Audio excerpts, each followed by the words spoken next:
Ja, grüß euch, liebe Leute. Ja, heute möchte ich euch etwas ganz Besonderes zeigen, nämlich meine Verteidigungswaffen.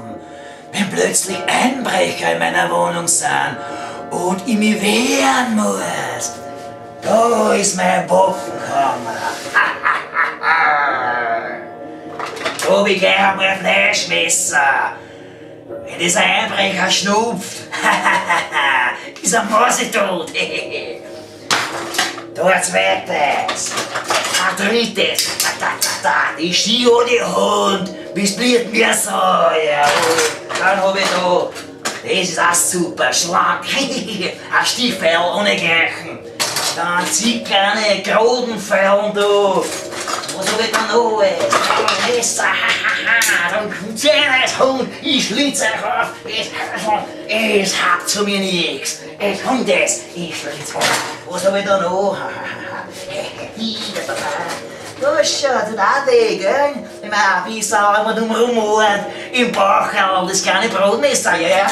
So, ja, was hab ich da noch? Und ins Deperzanker, schnipp, schnapp, der Bell und die Erste noch, schnipp, schnapp. Kommt so einer als Rotzen, es Scheißhai vom Hund. Oh.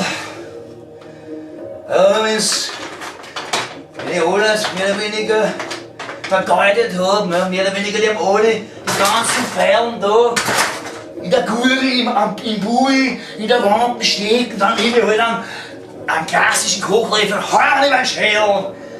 Also, total ist, planiert ist. Naja, das wäre heute meine Waffenperformance gewesen. Und wieder zu die Waffenkammer. Ich hoffe, es hat euch gefallen. Und bitte versucht's nicht, bei mir einzubrechen. Ich warne euch alle. Sonst drei gute Arme mit meinen Wunderwaffen. Goodbye. Auf Wiedersehen.